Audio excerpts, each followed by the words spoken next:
Start करते हैं thermochemistry. ठीक है, राइट डाउन थर्मोकेमिस्ट्री।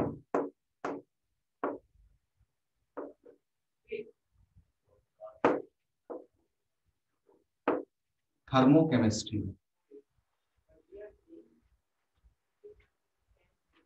देखो, थर्मोकेमिस्ट्री क्या होती है? ये केमिस्ट्री की वो ब्रांच है जिसमें हम किसी केमिकल रिएक्शन में होने वाले हीट एक्सचेंज की बात करते हैं। क्लियर है? जैसे अगर हीट एक्सचेंज किसी केमिकल रिएक्शन में हो रहा हो, सराउंडिंग के बीच हो रहा हो, तो उसकी जो हम बात करते हैं वो थर्मोकेमिस्ट्री में बात करते हैं। ठीक है, लिखो जरा, it is the branch of chemistry, it is the branch of chemistry which deals with the it is the branch of chemistry which deals with the which deals with the transfer of heat, which deals with the transfer of heat, transfer of heat between chemical system, between chemical system and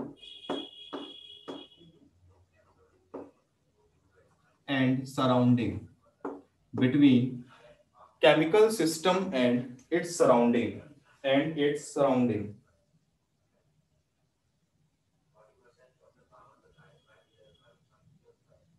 ठीक है, अब बात करेंगे कि thermochemical reaction क्या होता है। Heading डालेंगे थर्मोकेमिकल रिएक्शन।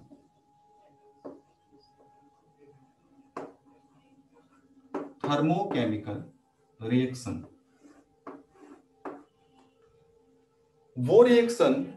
वो केमिकल रिएक्शन जिसके दौरान हीट में चेंज आता है। मतलब या तो हीट की जरूरत पड़ती है करने के लिए, या तो हीट रिलीज होती है।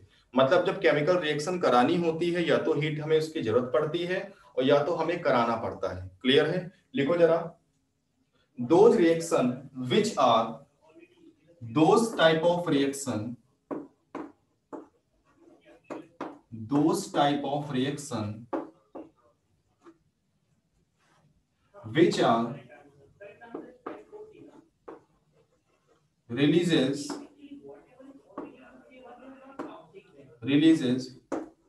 or gain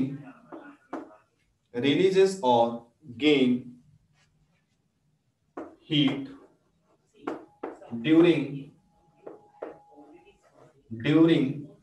reaction. जब रिएक्शन हो रही उस दौरान या तो हीट एब्जॉर्ब करेगा या तो हीट रिलीज करेगा। इसको बोलते हैं थर्मोकेमिकल रिएक्शन। ठीक है ना? जैसे मान लिया कि कोई रिएक्शन हो रही है, 2KClO3 इससे मिलके बनेगा, जब इसको हीट करेंगे एनर्जी देंगे 2KCl प्लस 3O2, तो यहां पर जो डेल्टा H की वैल्यू होगी कितनी होगी? प्लस की x किलो कैलोरी होगी। समझ गए? कितनी होगी? प्लस की x किलो की। जिसको हीट करेंगे तो की जितनी जरूरत पड़ेगी हीट कितनी, मान लो प्लस x किलो कैलोरी। मतलब यहां पर क्या होगा? हीट लेनी पड़ेगी, मतलब हीट एब्जॉर्ब करेगा। ये हीट एब्जॉर्ब करने का मतलब भाई तुम किसी से कोई चीज दोगे तभी तो एब्जॉर्ब करेगा। इसका मतलब क्या होगा? यहाँ पे हीट एब्जॉर्ब करेगा। क्लियर है? इसको बोलते हैं थर्मोकेमिकल रिएक्शन। नोट करो। देखो दो तरह की होती है थर्मोकेमिकल रिएक्शन, टू टाइप्स की होती है। First one,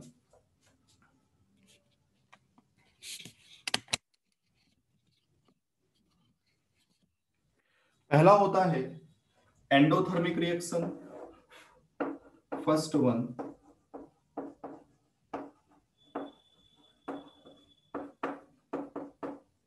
endothermic reaction, and second one exothermic reaction.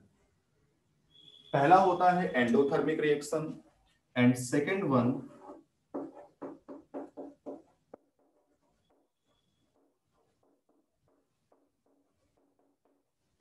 Exothermic reaction. Endothermic reaction क्या होती है?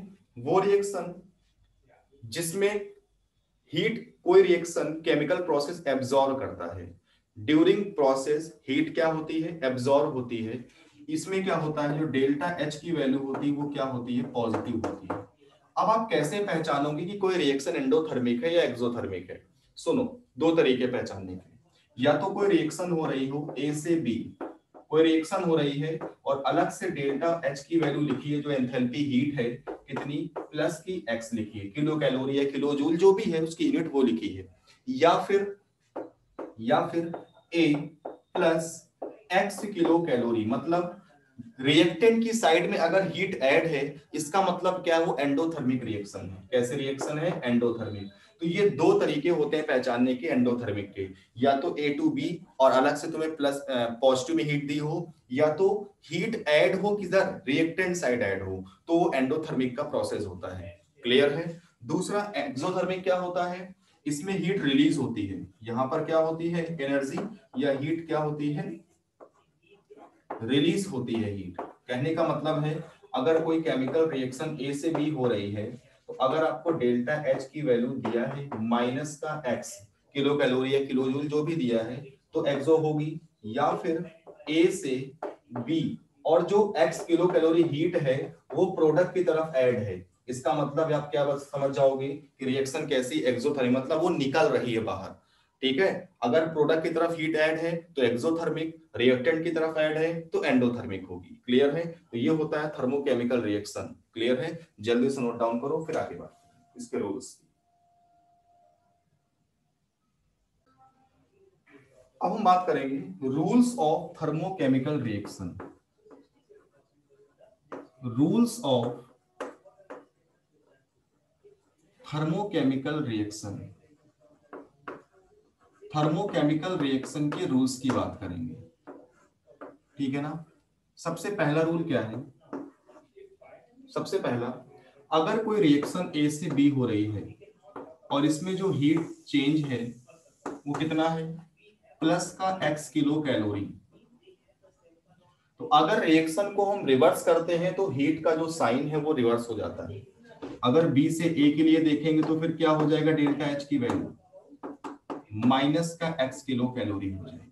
पहला रूल तो ये है कि मतलब जब हम रिएक्शन को रिवर्स करते हैं तो उसकी एंथैल्पी क्या हो जाती है, हीट क्या हो जाती है, नेगेटिव रिफ्ट चेंज हो जाता है, साइन चेंज होता है। मतलब अगर ये एक्सो एंडोथर्मिक प्रोसेस है तो दूसरा कौन सा हो जाएगा, एक्सोथर्मिक प्रोसेस हो जाएगा। अगर कोई केमिकल रिएक्शन है ए से बी, डेल्टा एच की वैल्यू कितनी है, प्लस की या माइनस की जो भी ले लो, एक्स किलो कैलोरी है, तो अगर हम उस रिएक्शन में किसी नंबर से मल्टीप्लाई करते हैं तो उसकी हीट में भी उतनी ही नंबर से मल्टीप्लाई किया जाता है। अगर यहाँ पर हम n से मल्टीप्लाई करें, एन ए से एन बी के लिए देखें, तो डेल्टा एच की वैल्यू कितना हो जाएगी, प्लस की n into x kilo calorie.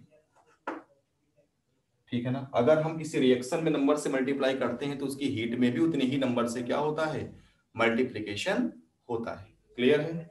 तीसरा नंबर, तीसरा रूल क्या है, अगर कोई रिएक्शन ए से बी हो रही है, इसके लिए डेल्टा एच की वैल्यू कितनी है, माइनस का एक्स या प्लस का कुछ भी ले लो। दूसरी रिएक्शन आपकी सी से डी हो रही है, इसके लिए डेल्टा एच की वैल्यू कितनी है, प्लस का वाई है मान लो। तो आपसे कह रहे हैं ए प्लस सी से बी प्लस डी के लिए डेल्टा एच कितना आएगा, तो दोनों रिएक्शन को ऐड करेंगे तो बनेगा, तो इनको भी क्या कर दो, ऐड कर दो, तो क्या हो जाएगा, माइनस एक्स प्लस वाई आ जाएगा। तो ये तीन रूल हैं। एक क्वेश्चन करेंगे उसके बाद नोट करना। क्वेश्चन क्या है,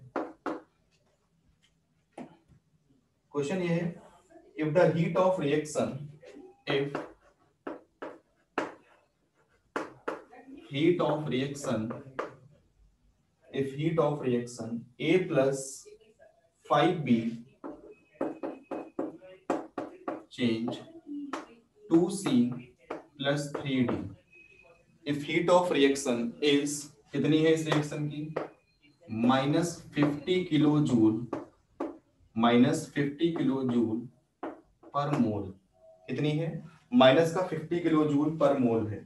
तो आपसे कह रहे हैं कि देन इस रिएक्शन की क्या होगी हीट ऑफ रिएक्शन, इस रिएक्शन के लिए क्या होगा, तो इस रिएक्शन में आपने 2 से मल्टीप्लाई किया है, 2 से मल्टीप्लाई करने का मतलब क्या होगा, इसमें भी 2 से मल्टीप्लाई होगा, कितना आ जाएगा हीट ऑफ रिएक्शन, माइनस का 100 किलो जूल पर मोल आएगा। समझ गए? तो ये होता है, इस तरीके से क्वेश्चन पूछा जाता है एग्जाम्पल। ठीक है, जल्दी से नोट करो, आगे बढ़ते हैं।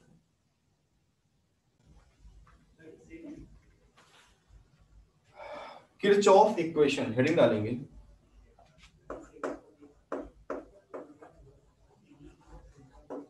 Kirchhoff equation. किरचॉफ इक्वेशन क्या होती है? देखो मान लिया किरचॉफ इक्वेशन दो अलग अलग चीजों के लिए होती है। एट कांस्टेंट प्रेशर अलग होती है, एट कांस्टेंट प्रेशर अलग होती है, और एट कांस्टेंट वॉल्यूम अलग होती है। ठीक है, एक चीज समझो जरा, जो मोलर हीट कैपेसिटी होती है सीपी और CB, constant pressure constant volume पे, अगर कोई रिएक्शन हो रही है रिएक्टेंट से प्रोडक्ट, और हमको इसकी molar heat capacity at constant pressure पर सीपी दिया है, इसकी सीपी रिएक्टेंट की पता है और सीपी ऑफ प्रोडक्ट की पता है, मतलब जितने प्रोडक्ट है सबकी पता है। तो अगर हमें पूरे रिएक्शन का निकालना हो डेल्टा सीपी ऑफ रिएक्शन, कैसे निकालेंगे? क्या होता है formula? Summation of heat capacity eight product minus summation of heat capacity of reactant. Summation of heat capacity of product minus summation of heat capacity of reactant. ऐसे ही CV होगा तो ऐसे ही CV का निकालेंगे। कैसे? Summation of CV of product minus summation of CV of reactant. Clear है? कभी कभी क्वेश्चन में इस तरीके से क्वेश्चन आ जाता है तो निकाल लेते हैं। अब देखो किरचॉफ इक्वेशन क्या होती है। मान लिया कि T1 टेम्परेचर पर एंथैल्पी चेंज कितना है? Delta H1। और T2 टेम्परेचर पर एंथैल्पी चेंज कितना है? Delta H2। हमने एंथैल्पी ही क्यों ली? क्योंकि आपको पता है कांस्टेंट प्रेशर पर एंथैल्पी लेते हैं, कांस्टेंट वॉल्यूम पर इंटरनल एनर्जी लेते हैं। ठीक है, तो फॉर्मूला क्या हो जाएगा इसका? Delta H2 minus delta H1 upon T2 minus T1 is equal to delta Cp। ये होता है फॉर्मूला एट कांस्टेंट प्रेशर पे। ठीक है, और कांस्टेंट वॉल्यूम पर क्या होता है? Delta E2। E क्या है? इंटरनल एनर्जी है, या तो U लिख लो या तो E लिख लो, बात एक ही है। Delta E2 minus delta E1 upon T2 minus T1 is equal to delta CV। ठीक है, ये आएगा। तो दो फॉर्मूले हैं किरचॉफ लॉ के, इन्हें नोट करो, क्वेश्चन कराता हूं इस पर, जल्दी से नोट करो।